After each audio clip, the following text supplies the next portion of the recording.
The strike killing Soleimani was a major escalation in the Trump administration's maximum pressure campaign on Iran. Up until now, that campaign largely relied on crippling economic sanctions. So how do we get from economic pressure to military might? Dasha Burns takes us back a few weeks to explain. Tensions with Iran have reached a fever pitch. The last week has seen a series of escalating events that has brought us to where we are today. So let's check the timeline and mark the major moments, starting with Friday, December 27th, when a U.S. contractor is killed and other service members are wounded during a rocket attack on a military base in northern Iraq.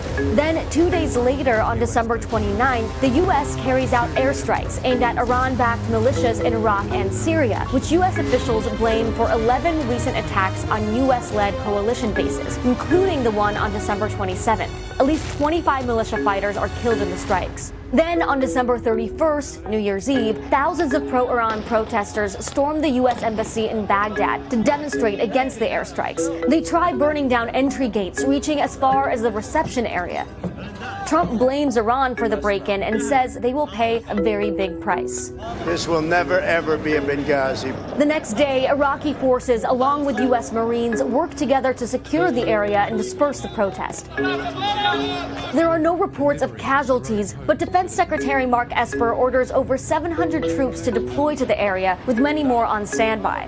And that brings us to the biggest event of the week. On Thursday night U.S. time and early Friday morning in Iraq, General Qasem Soleimani, a high-profile Iranian general, is killed by a U.S. airstrike at Baghdad International Airport. Soleimani led the Quds Force under Iran's Revolutionary Guard, which is widely believed to support terrorist groups such as Hezbollah.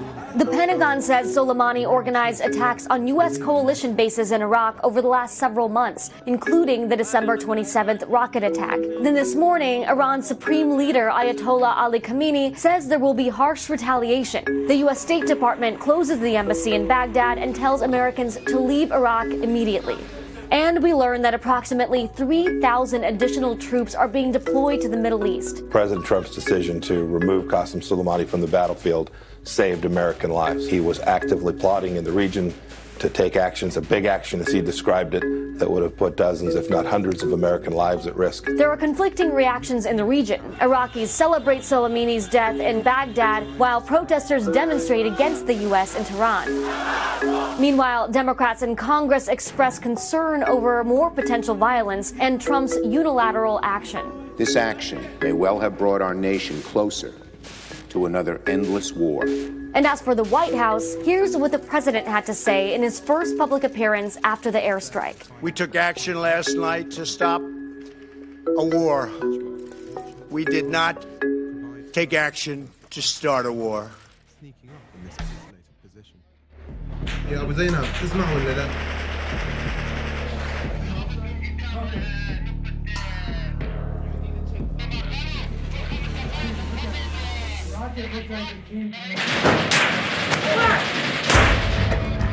We've been pinned down by ISIS sniper fire and now rocket fire. Even still, there's bullets pinging on the walls around us. Extremely close, and they're firing very accurately at us.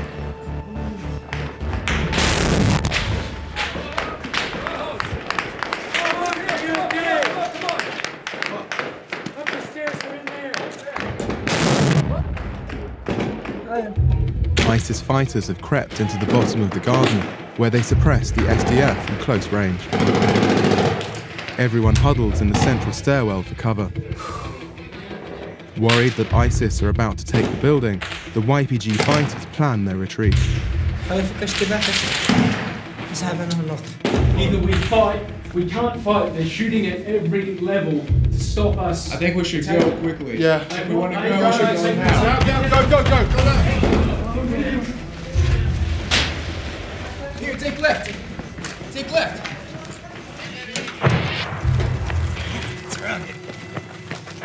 Watch out for mines, don't touch anything. After a nerve-wracking few hours, they flag down local tribal fighters to pull back to a YPG base behind the front line.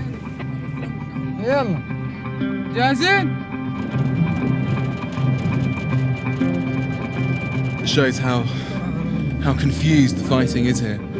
In this kind of thickly forested, kind of pomegranate orchard farming environment where ISIS can just sneak up on you, move round, try and isolate each outpost one by one, and then try and take them.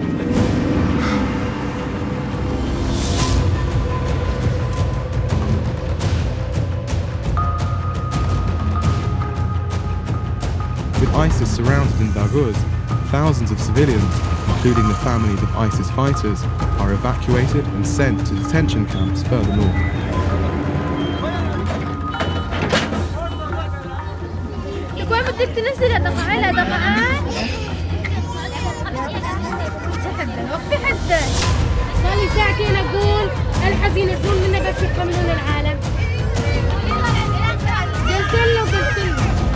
American Special Forces and SDF intelligence officers comb through the surrendered, looking for fleeing ISIS fighters and high-value targets.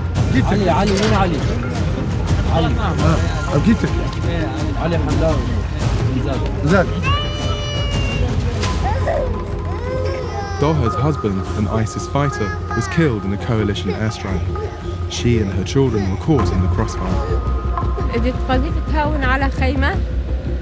وقتلوا أولاد 3 وهدول مصوبين وقال لنا أولادي دي يموتوا بين إيدي أولادي دي يموتوا قالوا لي ما في علاج قلت له بدي أطلع قال إيه روحي الله غني عنك المهرب أخذ مني $150 لطلعني لهون. The SDF say that they don't have the resources to detain surrendering ISIS fighters and their families for the long term.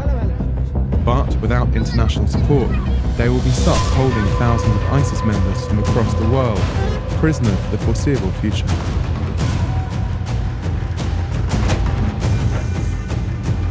Within days or weeks, ISIS will surrender or die in Baghouz, and the caliphate will no longer hold territory in eastern Syria.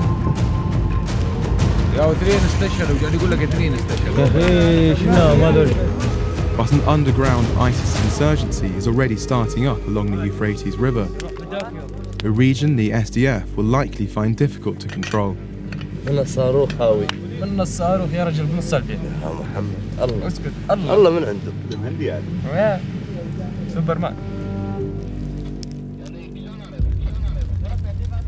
And here we have President of the United States to address the nation and the world.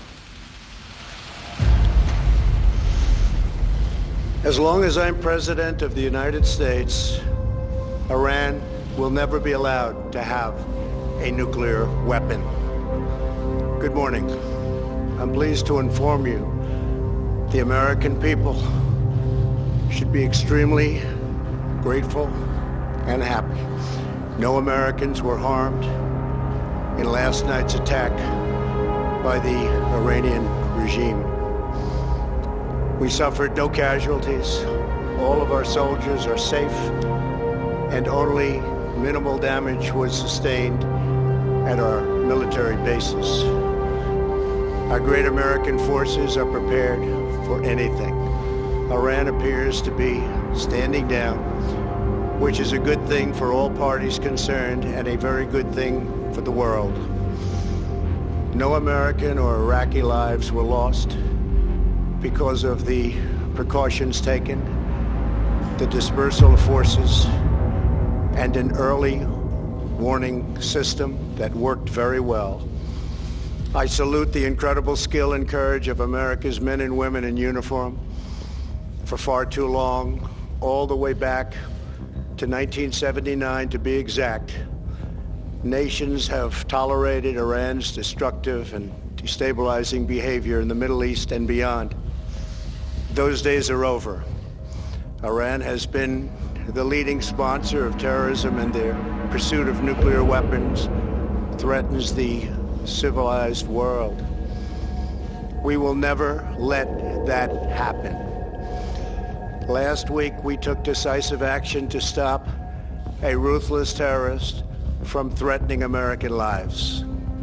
At my direction, the United States military eliminated the world's top terrorist, Qasem Soleimani. The Soleimani is dead. Bringing this country to the brink of an all-out war. Our president will start a war with Iran because he has absolutely no ability to negotiate.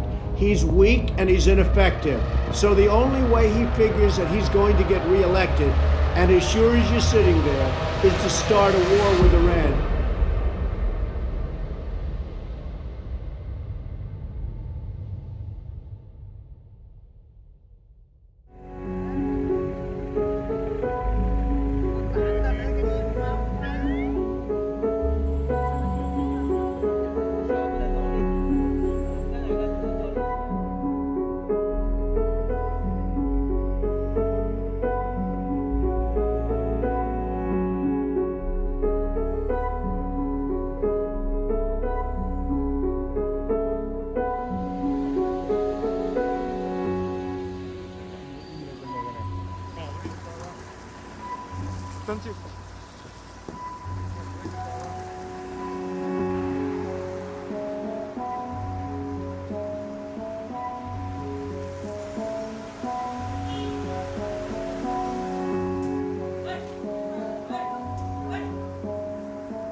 早上就有44例吧，有11例重症，没这么紧张。